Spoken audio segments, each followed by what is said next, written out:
TDP పార్టీని కూడా నిలబెట్టాం. మా పవన్ అన్న గ్లాస్ లేదా? ఈ గ్లాసులో ఇచ్చావు. మా పవన్ అన్న గ్లాసులో ఇవ్వాల్సిందే. ఓపెన్గా కొన్ని విషయాలు మాట్లాడుకుందాం. సినిమాల సంగతి పక్కన పెడితే జూనియర్ ఎన్టీఆర్ టీడీపీలో యాక్టివ్గా ఎందుకు లేరు? ఆయన ఏమన్నా టీడీపీకి శత్రువా? కాదే, కోస్తే పసుపు రక్తం. కట్టె కాలే వరకు మా తాత స్థాపించిన టీడీపీతోనే ఉంటానన్నారు. 2009లో పార్టీ కోసం పచ్చ చొక్కా వేసుకుని ప్రచారం కూడా నిర్వహించారు. మరి అలాంటి ఆయన 2014, 2019, 2024 ఎన్నికల్లో ఎక్కడికి వెళ్ళిపోయారు?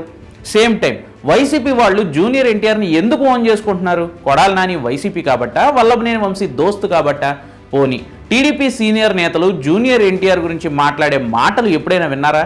జూనియర్ ఉన్నా లేకపోయినా పోయేదేముంది అన్న ఫీలింగ్ ఎప్పుడైనా వాళ్ళ మాటల్లో మీకు వినపడిందా? కానీ ఒక్కడు మాత్రం అలా అనుకోలేదు. తనకు తెలుసో తెలియకో తన చుట్టూ ఉన్న ఈ కోటరీ ఆలోచనలో నుంచి బయటకు వచ్చేలా నేను చేసిన ఓ చర్య, తీసుకున్న ఓ చిన్నపాటి మెచ్యూర్ గెస్చర్ లోకేష్ స్ట్రాటజీ ఏంటి, తన ఐడియాలజీ ఏంటో ప్రొజెక్ట్ చేసింది. ఇదే ఆ వీడియో.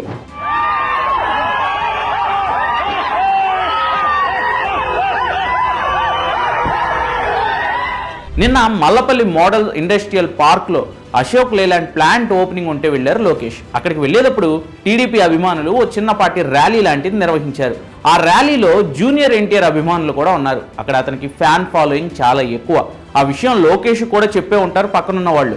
బట్ లోకేష్ అక్కడ ర్యాలీ చేశారు. అనుకున్నట్లుగానే ఎన్టీఆర్ మేసం తిప్పుతున్నట్లుగా ఉండే జై ఎన్టీఆర్ బ్యానర్లతో తారక్ అభిమానులు వచ్చేశారు. మరి ఈ సిచ్యువేషన్ని ఎలా హ్యాండిల్ చేయాలి లోకేష్? ఆయన ఏం చేశారో తెలుసా?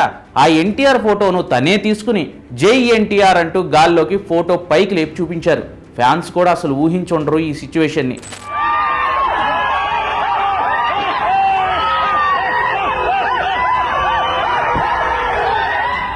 ఓపెన్గా మాట్లాడుకుంటే ఎన్టీఆరే చంద్రబాబు తర్వాత టీడీపీ బాధ్యతలు తీసుకునేది అని తారక్ అభిమానులు ఎప్పటి నుంచో బలంగా ఫిక్స్ అయ్యారు.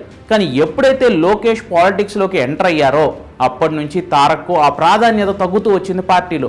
2009లో పార్టీ కోసం ఎలక్షన్స్ ప్రచారం చేసినా ఆయన తిరిగిన ఏ నియోజకవర్గంలో ఎక్కడా పార్టీ నెగ్గకపోవడం, అదే టైంలో ఎన్టీఆర్కు యాక్సిడెంట్ అవడంతో ఇక ఆ తర్వాత పూర్తిగా సినిమాలపైన తన ఫోకస్ పెట్టారు తారక్.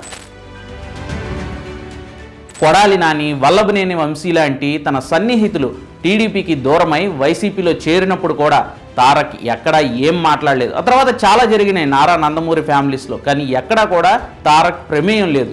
లోకేష్ కోసమే చంద్రబాబు ఎన్టీఆర్ను తొక్కేశారంటూ జరిగే డిబేట్స్కి ఎవరి దగ్గర ఆన్సర్ కూడా ఉండదు. మరి వీటన్నింటి మధ్య ఎన్టీఆర్ పోస్టర్ను లోకేష్ పైకి ఎత్తి ఎందుకు చూపించారు? దీనికో రీజన్ ఉంది. అది మాట్లాడుకునే ముందు ఇంకో ఇన్సిడెంట్ చెప్తాను. రీసెంట్గా ఓ 4 రోజుల క్రితం జనసేన ఆవిర్భావ సభ జరిగింది పిఠాపురంలో. మీకు అందరికీ తెలుసు, కూటమిలో భాగంగా జనసేన అధికారంలోకి వచ్చిన తర్వాత జరిగిన తొలి ఆవిర్భావ సభ అది. 10 ఏళ్ల పాటు తాము అనుభవించిన కష్టాలు, అవమానాలను దాటుకుని తాము ఓ పార్టీగా నిలబడడంతో పాటు 40 ఏళ్ల రాజకీయ అనుభవం ఉన్న టీడీపీని కూడా నిలబెట్టాము అని ఆ సభలో జనసేన ప్రకటన చేసింది. వేరే ఎవరైనా ఆ మాట అంటే అదేంటి, 40 ఏళ్ల పార్టీని 10 ఏళ్లలో ఒక్కసారి కూడా గెలవని పార్టీ అధ్యక్షుడు, ఫస్ట్ టైం అధికారం అంటే ఏంటో చూస్తున్న పార్టీ అధ్యక్షుడు నిలబెట్టాడా అని టీడీపీ నేతలు ఆడేసుకునేవాళ్ళేమో. కానీ ఆ మాట అన్నది స్వయానా AP deputy CM Pawan Kalyan. ప్రభుత్వంలో భాగస్వామిగా ఉండి సీఎం చంద్రబాబుతోటే 2029లో మీతో కలిసే మళ్ళీ అధికారంలోకి రావాలనుందని బాహాటంగా ప్రకటనలు చేసిన పవన్ కళ్యాణ్ 40 ఏళ్ల అనుభవం ఉన్న పార్టీని నిలబెట్టామని అన్న మాటలు టీడీపీ కార్యకర్తలు అయితే సోషల్ మీడియా వేదికగా తెగ చర్చించుకున్నారు. కానీ చంద్రబాబు మాత్రం చాలా సైలెంట్గా ఉండాలంటూ పార్టీ నాయకులకి ఇంటర్నల్ ఆదేశాలు ఇచ్చారట. ఎవరు ఒక్క మాట కూడా మాట్లాడలేదు ఆ ఎపిసోడ్ మీద. మనం నిలదొక్కుకోవటమే కాకుండా 4 దశాబ్దాల టీడీపీ పార్టీని కూడా నిలబెట్టాం. కానీ లోకేష్ ఏం చేశారు తెలుసా? ఆ తర్వాత రోజు ప్రభుత్వం నిర్వహించిన స్వచ్ఛాంధ్ర కార్యక్రమంలో పాల్గొని పారిశుద్ధ్య కార్మికులతో మాట్లాడుతున్న ఇంటర్వ్యూలో టీ అందిస్తున్న వాళ్ళని చూసి మా పవన్ అన్న గాజు గ్లాస్ తీసుకురాలేదా ప్రశ్నించారు. అందరూ నవ్వుకున్నారు. మా అన్న గ్లాస్ అంటే ఎంత హీట్ అయినా ఆపేస్తుంది అన్నారు లోకేష్ నవ్వుతూ. పార్టీ అధినాయకుడి మాటలను పాటిస్తూనే పవన్ కళ్యాణ్ మాటలను తన అస్సలు సీరియస్గా తీసుకోలేదు అని చెప్పడానికి అన్నట్లుగా లోకేష్ మాట్లాడిన ఆ మాటల వీడియో కూడా వైరల్ అయింది. కానీ ఇక్కడ కూడా లోకేష్ ఇంత మెచ్యూర్డ్గా మాట్లాడడానికి రీజన్ మళ్ళీ ఇంకోటి ఉంది. మా పవన్ అన్న గ్లాస్ లేదా? ఈ గ్లాసులో ఇచ్చావు. మా పవన్ అన్న గ్లాసులో ఇవ్వాల్సిందే. పైన చెప్పిన NTR banner incident, Pawan Kalyan tea glass సన్నివేశాన్ని ఒకసారి కలిపి చూద్దాం. అర్థమవుతోంది ఏంటంటే లోకేష్కి శత్రువులు వద్దు అనే ఆలోచన. శత్రువులు ఇంట్లో వాళ్ళైనా బయట వాళ్ళైనా వద్దు, తనతో ఉన్న వాళ్ళైనా తను పట్టించుకోవట్లేదని అలిగిన వాళ్ళైనా వద్దు, అందరూ కావాలి. అందరి అభిప్రాయానికి గౌరవం ఇవ్వాలి. మంచి మైక్లో చెప్దాం, చెడు ఉంటే చెవులో చెప్పుకుందాం అన్న చిరంజీవి మాటలను బహుశా లోకేష్ ఫాలో అవుతున్నారేమో. రెచ్చిపోవాల్సిన చోట కూడా సైలెంట్గానే ఉంటున్నారు.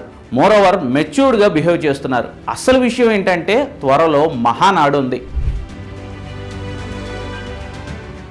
మే 28, 29న కడపలో మహానాడు చేయాలి అనేది టెంటేటివ్ ప్లాన్ టీడీపీకి. జగన్ అడ్డా అని చెప్పుకునే వైఎస్ఆర్ కడపలో పసుపు పండగ నిర్వహించి అక్కడే ఆ పార్టీ భవిష్యత్ నాయకుడిగా లోకేష్కు మరిన్ని కీలక బాధ్యతలు అప్పగించనున్నారని పార్టీ సీనియర్ నేతల నుంచి వినిపిస్తున్న ఇన్సైడ్ టాక్.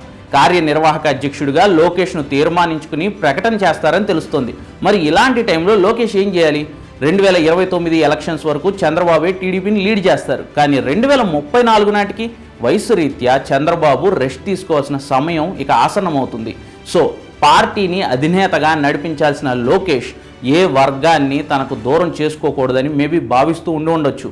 ఎన్టీఆర్ లాంటి మాస్ అపీల్ ఉన్న వ్యక్తిని తన కోసం తన తండ్రి దూరంగా పెట్టి ఉండొచ్చు.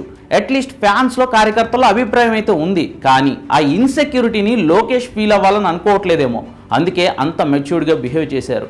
పవన్ ఇష్యూలోనూ అంతే. పవన్ కళ్యాణ్ చెప్పుకున్నంత స్థాయిలో 40 ఏళ్ల పార్టీని తనే నిజంగా నిలబెట్టినా నిలబెట్టకున్నా చంద్రబాబు అరెస్ట్ అనేది ఓ టఫ్ సిచ్యువేషన్ టీడీపీ వరకు. ఆ సిచ్యువేషన్లో ఆ పార్టీకి అండగా నిలబడిన పవన్ కళ్యాణ్ ఓ మాట అంటే దాన్ని పడితే తప్పే ఉంది. అఫ్కోర్స్ కొంచెం సహనం కావాలి, దానికి చూపిద్దాం అనుకున్నాడేమో. పైగా ఆ మాట అన్న వ్యక్తిపై తనకెంత గౌరవం ఉందో చెప్పాలనుకున్నాడేమో. అందుకే పవన్ అన్న గాజు గ్లాసు లేదా అన్నారేమో.